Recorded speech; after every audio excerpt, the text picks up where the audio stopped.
Hello everyone, আসসালামু আলাইকুম। সবাই কি অবস্থা, কেমন আছেন? আশা করি সবাই ভালো আছেন। আলহামদুলিল্লাহ আমিও ভালো আছি।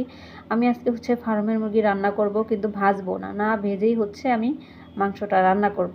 সো এই তো তেলটা গরম হয়ে এলো আর আমি পেঁয়াজগুলো দিয়ে দিলাম। আমি খুব চিকন চিকন করে পেঁয়াজগুলো কেটে নিয়েছি। কেটে পেঁয়াজটা আমি এখন তেলের উপরে ভাজবো। একদম যে আমার ব্রাউন কালার করতে হবে এমন কিছু না, পেঁয়াজটা আমি সুন্দর মতো ভেজে নিলাম। তো এই ভাজা পেঁয়াজ এবং তেল গরমের ভিতরে আমি এই যে মাংসটা সুন্দর মতো কেটে ধুয়ে নিয়েছি। এখন এই তেলের ভিতরে আর এই মাংসগুলোকে আমি ভেজে নেব 5-6 মিনিটের মতো। এগুলোর আমি সুন্দর মতো করে ভাজবো। মাংসটা ভাজা হয়ে গেলে এই যে দেখুন, মাংসটা আমার উপরে থেকে হালকা হালকা সাদা হয়ে আসছে। সো মাংসটা ভাজা হয়ে গেছে। এখন আমি এগুলোর ভিতরে আদা রসুন বাটাটা দিয়ে দেব। এখানে কিন্তু শুধু আদা রসুন বাটা, এটা দিয়ে আমি আবার একটু 1 মিনিটের মতো ভেজে নেব। তো 1 মিনিটের মতো ভেজে নিলাম আমি আদা রসুন বাটাটা দিয়ে। তো তারপর আমি এখানে হলুদ এবং ধনিয়ার গুঁড়া, মানে যা যা মশলা আর কি লাগে একটা মাংস রান্না করতে গেলে, সো সব মশলাটাই আমি এখানে ইউজ করব। আর এখানে গিয়ে লাল মরিচ আমি বেটে নিয়েছি, শুকনো মরিচটা, আর এটার ভিতরে এলাচ, দারচিনি ইত্যাদি যা আছে আমি সব একসাথে বেটে নিয়েছি। কারণ মশলাটা আমরা আস্ত খাই না, এটা আমরা বেটেই নেওয়ার চেষ্টা করি। আমাদের ফ্যামিলির কেউই খেতে চায় না ওইভাবে।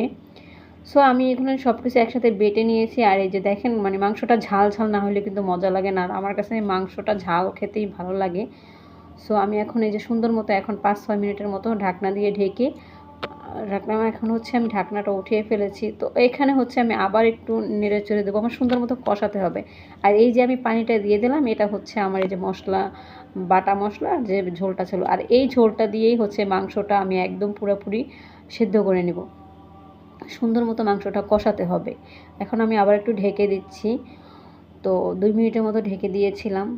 তো এখন আমি আলু দিয়ে দেব। সো এই তো এখন আমি আলুটা দিয়ে আবার সুন্দর মতো নেড়ে চেড়ে এই ঝোলের পানিটা দিয়েই আমি আলু এবং মাংসটা সুন্দর মতো সিদ্ধ করে নেব। আর ফার্মের মুরগি তো সিদ্ধ হতে বেশি টাইম লাগে না। সো অনেকেই বলে গিয়ে যে ফার্মের মুরগি না ভেজে রান্না করলে মজা লাগে না, স্বাদ লাগে না, কেমন যেন লাগে। সো এইভাবেই রান্না করে দেখবেন, অনেক মজা লাগে। তবে মাংসটা এখানে ভাজার মতনই হয়ে গেছে। ওই যে আমি আগে যে তেলের ভিতরে যে মাংসটা ভেজে নিলাম, তো সেই ক্ষেত্রে কিন্তু এইভাবেও আপনারা ফার্মের মুরগি রান্না করে দেখতে পারেন, অনেক মজা লাগে। আমার কাছে তো ভীষণ ভালো লেগেছে। তো আমি এখানে ঝোলের পানি দিয়ে দিয়েছি। আমার তরকারি কিন্তু হয়ে গেছে। আর এখানে আমি 4টা কাঁচামরিচ দিয়ে দিলাম। কাঁচামরিচটা ফ্লেভারের জন্য। আর এই যে জিরাগুলো আমি টেলে নিচ্ছি। তারপর জিরাগুলো বেটে আমি জিরার গুঁড়োটা দিয়ে মাংসটা আমার হয়ে যাবে। তো 40 মিনিটের মতো আমি মাংসটাকে রান্না করে নিলাম। আমার মাংসটা রান্না কিন্তু হয়ে গেছে, ঝাল ঝাল।